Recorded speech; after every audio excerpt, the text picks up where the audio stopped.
everyone, and welcome back to Steins Gate, where I read a lot and I read you scientific facts and we wait for all the good stuff to happen. I heard that the chapter 1 to chapter 3, I think, is pretty slow, but it picks up, so I'm hoping there's gonna be a lot of reading again. One thing I don't understand is how they inject electrons into the singularity. Look, this is a picture of the LHC, but there's strange equipment installed at the proton collision site. It looks like they call it a lifter, but just what is it? Daru, have you heard of it? Lifter. I think I saw it in the Z program files. Wanna Google it? Yeah, Google it. Daru opens a browser window and enters lifter into the search engine. I don't think that's gonna get anything. We've got hits! What? About 422,000 results. That many? I guess it's not a secret. Or it could be just a generic word. Could this be it? Lonacraft.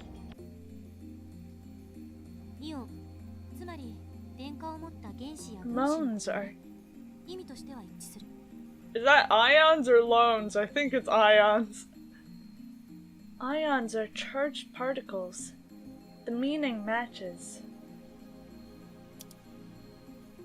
We click on a link that says Lonecraft, or Ioncraft. I think it's Ionocraft lifter. It takes us to a video. Are we gonna watch a video? Looks like some dim garbage. Or garage. Garage. It's dim garbage. I'm just insulting the crap out of everything for no reason. But it doesn't seem like anything secretive, just a garage like you'd see in any average American home. At the center of the screen is a triangular shape made of some kind of metal. It looks about 10 centimeters high and about 30 centimeters wide, so it's like really small. It's connected to some sort of generator by a thin wire. Looks like some really cheap equipment. That's all there is. Nothing else. After explaining something in some language I don't understand, Russian maybe? The person filming the video slowly turns the power on. And then... it's floating! The silvery triangle floats soundlessly into the air. Then it remains stationary. That's an anti-gravity device. Don't be ridiculous. That would be the breakthrough of the century. It's called an Ioncraft, so it probably has something to do with electrodes and charged air. Kurisu doesn't sound as confident as she usually does. Oh, we look up information on the Ionocraft lifter. Lots of sites have detailed instructions on how to make lifters, but I don't know how they work since the sites all give conflicting theories.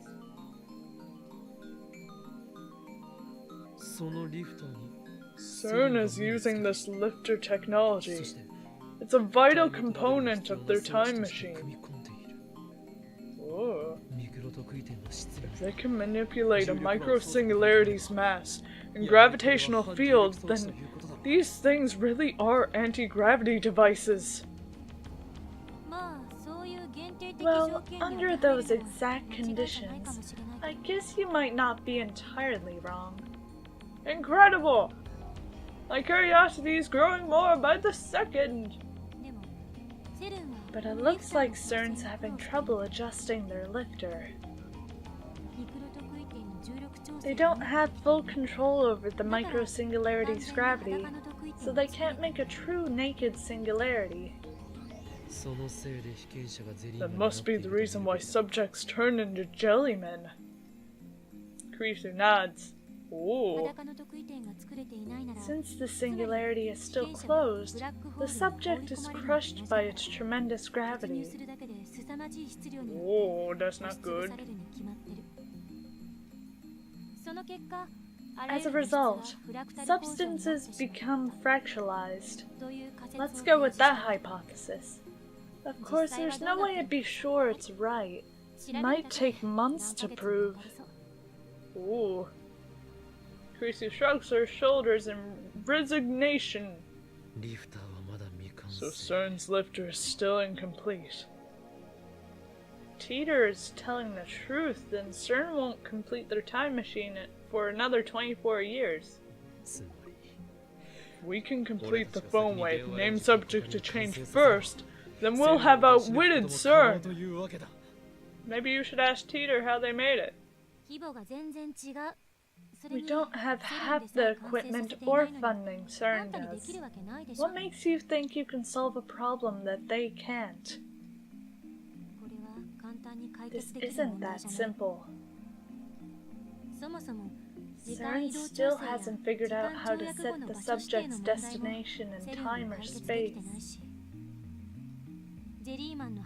That should be evident by how scattered the Jellyman discoveries were.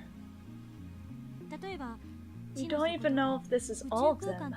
There could be Jellymen buried underground or flowing in space. Actually, I'm almost certain there are. That would be horrifying. There's no point traveling through time if you end up in tens of thousands of kilometers away from the Earth. It's not practical at all. Teeter said he had a variable gravity lock system. He can use that to lock into the Earth's gravity and ensure he arrives somewhere on the planet's surface. Ooh. Okay. I forgot about that. Teeter's explanation on that point was vague. He mentioned having such a device, but he didn't explain how it worked. But if you're only moving through time, won't you just arrive in the same location? Of course not. Why not? Me? Because the Earth is always moving. Makes sense. Right. Rotation and revolution. The Earth's rotational velocity is about 1,650 kilometers per hour. Its orbital velocity around the Sun is about 114,000 kilometers per hour. Meaning, 1 hour ago we were that far away from where we are now. Whoa, when you think about it like that, we're earth-shatteringly fast! That's a hard word to say. And that's not all. Give me a second, I'm looking at my phone. Oh my god, how do I check my phone? Help! I forget! Phone trigger. Okay, thank you. Thank you, instructions. I get mail. Ferris, have you bought Phantasim's debut single, yeah? If the theme song for Rainet Kakeru. Kakeru, why did I say that so weird? Kakeru. So it's really popular. Ferris bought 5 copies, yeah. It's my duty as a Rainetter. Anyway, there's an important secret hidden in Fast Tim's songs. The key to unlocking it is, oops, the bell is ringing, yeah. Looks like someone's here. Better see who it is. Important secret? I'm aware. They are said to contain directions to the sanctuary, as well as the prophecies regarding the end of the world, isn't that right? What's it? Is this another part of Operation Stupefy Humanity? Explain. And then, that band's vocalist, I feel a strong resonance from her. Aww. That's nice. I'm gonna say that one. Yeah. There we go. You're welcome, Ferris. Okay, hello, I'm listening. I'm not on my phone. The solar system is part of the Milky Way, and the Milky Way spins like a giant whirlpool. Oh, sorry, I interrupted you. There are various theories, but basically the Earth moves about 50 million kilometers a day. Ooh. How can she roll all those numbers so smoothly off her tongue? 'Cause she's like the smartest. I get that she's a genius, but it's hardly common knowledge.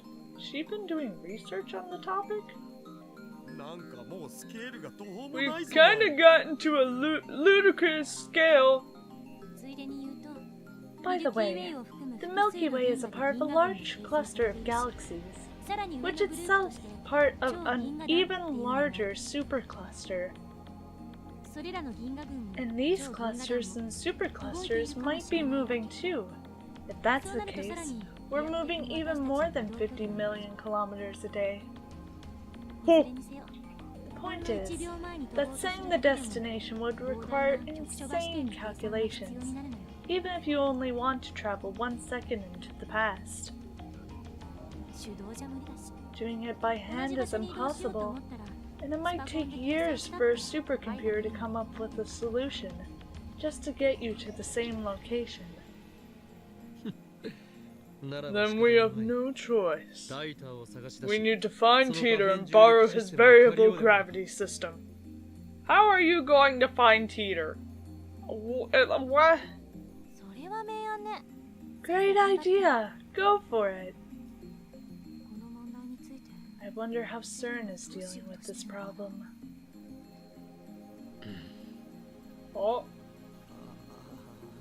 Oh. She used the sarcastic face. After blowing me off, Carissa goes back to reading SERN's documents. Daru and I aren't good with English, so there's nothing we can do but let her work.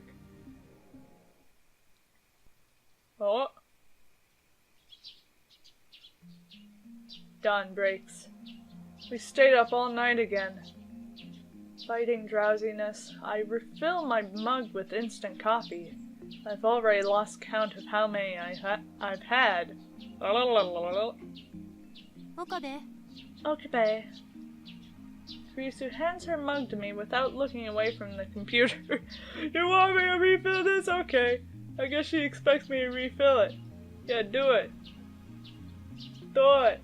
Since when did I become her maid? She should ask Mayuri for stuff like this. Mayuri's a professional maid after all. Shut up! Give her a coffee! That said, Karisu's the one reading SERN's documents right now. Daru and I can manage if we use translation software, but we're nowhere near as efficient as she is.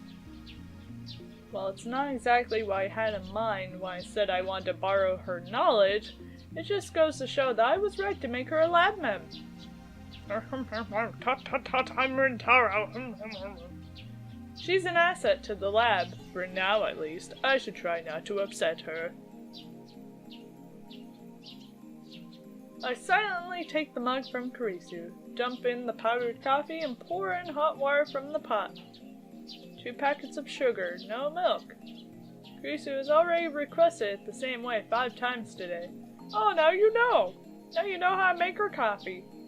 I mix it well and bring it over to Kurisu. She doesn't immediately realize I'm standing behind her, so I hold the mug in front of her face. Can we have a picture? Kurisu takes it without turning. Thanks. Her eyes never leave the screen. She's completely absorbed in SERN's research. Even though she was adamant, yes, when she called them traitors to scientists everywhere, she's not above picking their brains. But I understand how she feels. I'm itching to know more myself. Daru is fast asleep on the sofa. He deserves it. His snoring is quite loud. Furthermore, it sounds like he has sleep apnea. I'm surprised Kurisu has been able to ignore it. Is she just that focused? Maybe. I decide to watch some TV. As always, the news channels are all covering the Radicon satellite crash. 5 days have passed since the satellite crash, and with the start of summer vacation season, crowds are gathering to get a glimpse of the satellite, which has still not been removed. I came from Nagoya! I wanted to see it! That didn't sound like a teenage girl, that sounded like a middle-aged girl. I drove all the way from Saitama. It's amazing! Where did that thing come from? Yay, I'm a high school girl from Chiba! Tourists from all over Japan are flocking to this location. In an interview earlier today, Michael Byron, I don't know, spokesman for NASA stated that no satellite had crashed in Japan, that the crashed object was in fact not even a satellite. Hey, it wasn't a satellite, I clicked the wrong button. Ferris, where you at? Oh, it's not Ferris, it's Part-Time Warrior. I'm so hungry, I had to skip breakfast again today. I don't have much money on hand, or there ain't good places to find insects or weeds. Around here, I can get by using my survival kit if survival skills if I have to. What kind of childhood did you have? And you eat insects? Hardcore, yes. I'm gonna send that one. Yes, hardcore. I'm just up everyone's butt. Oh, no, no, no, no, no, no, I don't want to exit. No, no, no. That's not what I meant. There we go. The satellite is currently under police investigation. No date for removal has been set. Is it really under investigation? This could be another plot by the organization. Mayuri! It's been so many episodes since we've seen Mayuri. Doo-doo-doo! Good morning! Oh wait, should I say good afternoon? The door unlocks from outside and Mayuri comes in. I feel like I made her voice way less high-pitched than it was. She has a convenience store bag in hand. There are various food items inside, but it doesn't look like they're for us. Whoa! The air in here is so thick! I know, man. The three of us probably look pretty haggard since we've been up all night. But it's hard to put on a bright smile now that I know about SERN. Oh no. I'll refresh the air! With what? She's gonna be like, Febreze, bitch! Mayuri opens the window wide. The sky is so blue it hurts my eyes. Large clouds listlessly drift down the wind. It is truly a refreshing sight. That also burns my eyes. Close that window! Mayuri's appearance makes Daru get up with a grimace. Kurisu also finally moves away from the computer, sipping at her hot coffee while rubbing her eyes. I glance at the clock, then go to the center of the room and call for attention. Since all lab mems are present and accounted for, this is the perfect opportunity to hold another roundtable conference. Roundabout confluence? What's that? A meeting of lab mems. Have we ever done that before? Yeah, that's all I was about to say. You've never had a meeting like that. Do you even have a round table? Not physically. However, it exists in the hearts of all lab mems. Am I mistaken? Yes, you're mistaken. Don't go sticking things in people's hearts. Is there one in Mayushi too? Yes, Mayushi, there's a round table in you! And in you! And in you! Of course there is. Oh, that's good! But what's a round table? Did she say round table or roundable? I have no idea. And why a round table? You King Arthur? そもそも私はラボメンといっても期間限定 I'm だし。 only a temporary labman anyway. These people whine about every little thing. Except for Mayuri. Oh yeah, a picture. Anyway, it's a round table conference. Mayuri wasn't here last night, so first, let's explain the situation to her. I tell Mayuri about everything we discovered in her absence. That's a lot of things. About how SERN is making a time machine, about jellymen, about how men in black might be coming to erase us for what we know. I told you, you shouldn't do bad things. Oh. Huh. Bad, you say. We are bad? Absurd. If we're bad, then SERN is even worse. They aren't satisfied with ruling the world. Now they want to get their hands on space-time itself. I agree. For some reason, Krisu backs me up. She got you, man. What SERN is doing is unforgivable. They're traitors to humanity, to society, and to science. I guess. She doesn't sound convinced. I didn't want Mayuri involved, but she's surprisingly perceptive. She'd find out even if we kept it a secret, so it's better just to tell her. Oh, what a good picture. Anyway, Ragnarok can no longer be averted. The final battle with SERN is near. A large part of me is still afraid, but we've come too far to turn back now. We can't unlearn what we know. Ragnarok? Same. Norse mythology again. Christina! I ordered you to investigate SERN! What have you learned? I don't remember being ordered, but whatever. There are two problems CERN faces with time travel. First is the electron injection device, also known as a lifter. Unless they get to function properly, they can't make the Kerr black hole singularities naked. If you send a test subject through the singularity in its current state, the supergravity compresses them to the micro level. Naturally, there's no way to survive. The second problem is that they can't specify a physical destination. They can't choose where they end up after traveling to the past. That's why I'd say the 14 found jellymen were the lucky ones. Oh. Over 100 human experiments have been performed since 2001. The remaining 80 or so people ended up somewhere they can't be found. Oh no, that's sad. Oh. Why can't they be found? Okay, well I think I should end this episode of Steins Gate here, and we shall explain to Mayuri all that scientific stuff in the next episode.